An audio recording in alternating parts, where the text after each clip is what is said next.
Hello दोस्तों, आज के इस वीडियो में हम लोग देखेंगे चक्रवृद्धि ब्याज से जुड़ा हुआ एक और सवाल। लेकिन यहाँ पे सवाल में कोई डिफरेंस है, क्योंकि हमने जो पिछले वीडियोस में सवाल देखे हैं उसमें हमने पूरे पूरे कंप्लीट ईयर लिए थे, जैसे कि 2 वर्ष, 3 वर्ष, 4 वर्ष, है ना। लेकिन यहाँ पर हम लोग जो हाईलाइटेड करें अगर मैं इस सवाल को, तो इसमें जो समय है वो हम लोगों ने लिया है 2 वर्ष 6 माह, यानी कि आधे वर्ष का चक्रवृद्धि ब्याज निकालना है। इसी में बच्चों को डाउट रहता है और प्रॉब्लम्स होती है। तो हम लोग आज ये सवाल सोल्व करेंगे और आप लोगों को फिर इसके बाद में कभी भी कंफ्यूजन नहीं रहेगा कि अगर आधे वर्ष का ब्याज पूछ लेते हैं तो हम लोग कैसे निकाल सकते हैं। साधारण ब्याज में सिंपल तरीके से निकल जाता है, लेकिन यहाँ पे जो वर्ष है वो घात के रूप में लिखने होते हैं, तो हम लोग आधे वर्ष को कैसे घात के रूप में लिखेंगे इसके बारे में हम लोग आराम से समझ जाएंगे।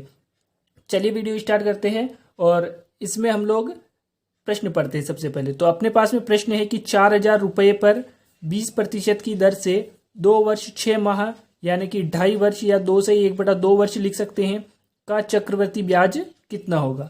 तो चक्रवृद्धि ब्याज निकालना है हम लोगों को 2.5 वर्ष का, और उसके लिए हम लोगों के पास में मूलधन जो है वो 4,000 रुपये है, दर जो है वो 20% है, समय जो है 2 वर्ष 6 माह, या हम लोग इसको 2 से 1/2 वर्ष लिख सकते हैं जो कि 2.5 वर्ष होता है। ठीक है, तो अब हमारे पास चक्रवृद्धि ब्याज का जो फॉर्मूला है वो हमने लिख रखा है यहाँ पे।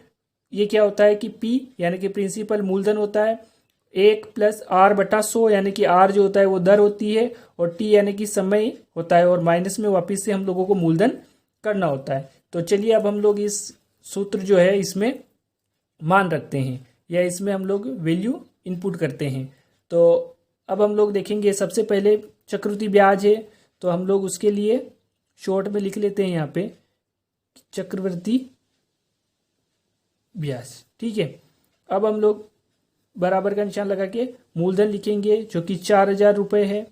उसके बाद में ब्रैकेट के अंदर 1+R यानी कि 20 है, और बट्टे में 100 आ जाएगा। अब समय जो है वो हम लोग ये वाला लेंगे, 2 से 1/2 जो लिखा हुआ है, 2 से 1/2 ऐसे कैसे लिख देना है आप लोगों को पहली स्टेप में।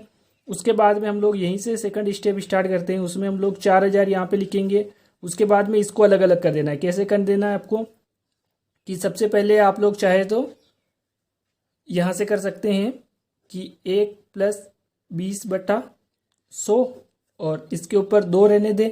उसके बाद में वापिस, और यहाँ पे हम लोग P मूलधन भी वापस माइनस कर देंगे, और उसके बाद में वापस गुणा का निशान लगा के आप लोग कर सकते हैं वापस से ब्रैकेट बना के 1+20/100। अब ऊपर की स्टेप में जो 2 से 1/2 लिखा था, तो यहाँ पे केवल 2 ही रह गया है। तो अब हम लोग क्या करेंगे, उस 1/2 को यहाँ लिख देंगे, और माइनस में ये 4,000 हम लोग वापस से लिख देंगे। उसके बाद में हम लोग अगली स्टेप में देखते हैं, तो अगली स्टेप में अपने पास में निकल के आता है कि 4,000 मूलधन है इसे यहाँ पे।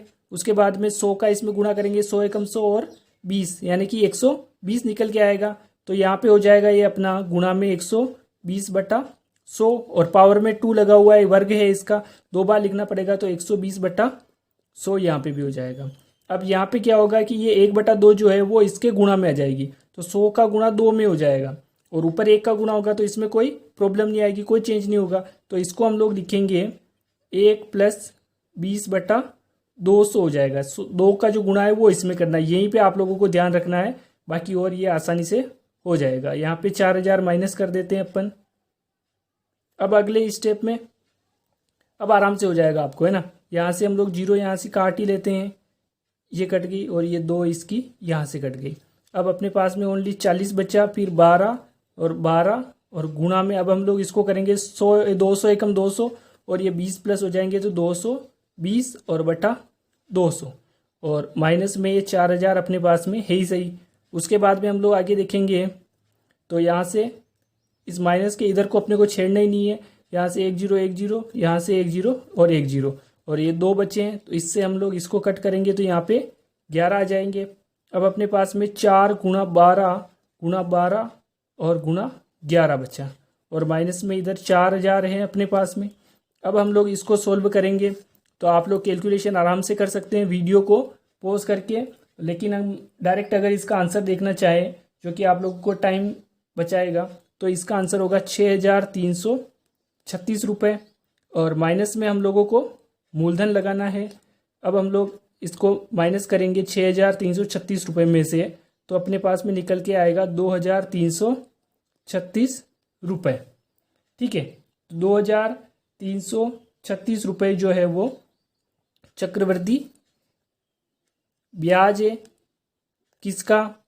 जो अपने सवाल में मूलधन दिया हुआ था 4000 रुपये, दर दी हुई थी 20% और समय दिया हुआ था 2 वर्ष 6 माह का, यानी कि 2.5 वर्ष का 4000 रुपये पर 20% की दर से 2336 रुपये चक्रवृद्धि ब्याज होता है। तो आप लोग इस सवाल में आसानी से हल कर सकते हैं और 6 महीने वाला जितने भी सवाल आते हैं उनको आप लोग इस ट्रिक से कर सकते हैं। ये लॉन्ग प्रोसेस है, लेकिन आप लोग प्रैक्टिस करोगे तो आराम से इसको आसानी से कर सकते हो। आज के वीडियो में इतना ही, धन्यवाद।